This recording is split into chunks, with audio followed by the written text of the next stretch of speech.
ایک بچہ آ گیا، یتیم بچہ، اس نے آ کے عرض کی حضور 3 گھر میں افراد ہیں، میں، میری بہن اور میری بیوہ ماں، والد حضور چلے گئے اور آج نہ 3 دن ہو گئے روٹی کوئی نہیں کھائی۔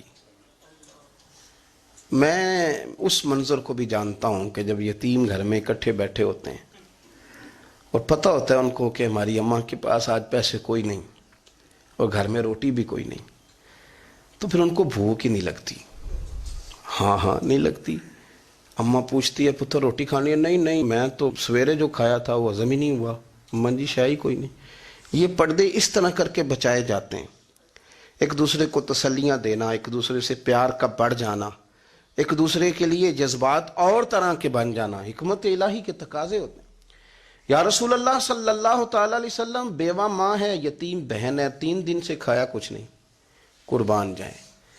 وہ گھر جہاں سے کائنات کھاتی ہے ساری، حضور نے فرمایا بلال جا کے ساری ازواج مطہرات سے پوچھ گھر میں کیا ہے۔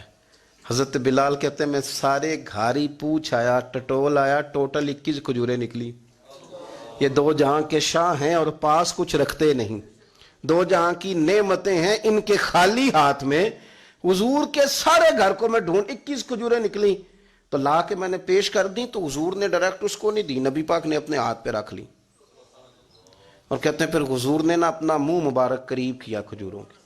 صحابہ خود فرماتے ہیں کہ یہ جو حضور نے منہ مبارک قریب کیا ہے نا تو نبی پاک برکت کی دعا کر رہے تھے، 21 کھجوروں پہ برکت کی دعا ہوئی۔ حضور نے اس بچے کو بلایا، تھپکی دی، فرمایا لے جا 7 تیری، 7 تیری بہن کی۔ انہیں معمولی نہ سمجھنا ہو تو حضرت بلال کہتے ہیں حضور 3 بھی دے دینا کبھی تو 30 سال ختم ہی نہیں ہوتی، 30 سال گزر جاتے ہیں، نکالتے رہو کھاتے رہو، ختم ہی نہیں ہوتی۔ حضرت سیدنا ابو ہریرہ رضی اللہ تعالیٰ عنہ فرماتے ہیں حضور نے فرمایا 7 تیری، 7 تیری بہن کی، 7 تیری والدہ کی، اور 7 حضور نے اور بھی تلقین فرمائی، فرمایا ایک سویرے کھایا کرنا، ایک شام کو کھایا کرنا، یہ لے جا۔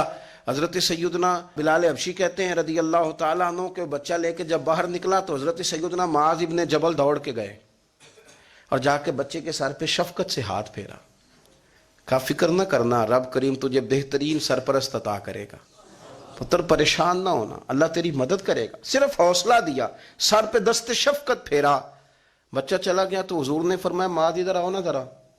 یا رسول اللہ حکم ہو۔ فرمایا کس چیز نے تمہیں اٹھایا بچے کے سر پہ ہاتھ رکھنے کے لیے؟ کس نے تمہیں کہا؟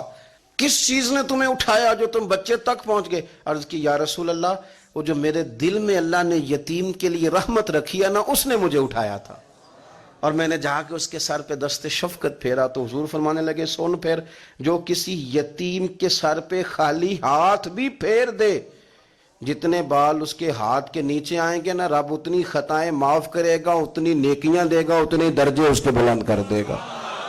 خالی دست شفقت ہی پھیر دے، دینا دلانا تو بعد کی بات ہے، اس کا خیال رکھنا تو۔ یہ جو ہمارے مدارس ہیں نا، ان میں اکثر بچے غریب ہوتے ہیں، لیکن کچھ بچے تگڑے گھروں کے بھی ہوتے ہیں، مالدار گھروں کے بھی ہوتے ہیں۔ اس میں اگر کوئی ایسا بچہ آ بھی جاتا ہے نا جو یتیم ہے، کمزور ہے، تو وہ اپنے آپ کو محسوس نہیں کرتا کمزور، کیونکہ وہ یہ نہیں سمجھتا کہ میں یتیم خانے میں آیا ہوں۔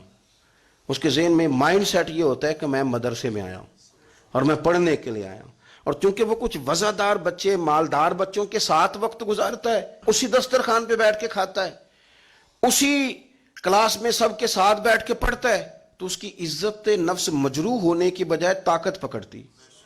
وہ برابری کی سطح پہ جب آتا ہے تو اسے محسوس ہوتا ہے کہ مجھے عزت دی جا رہی۔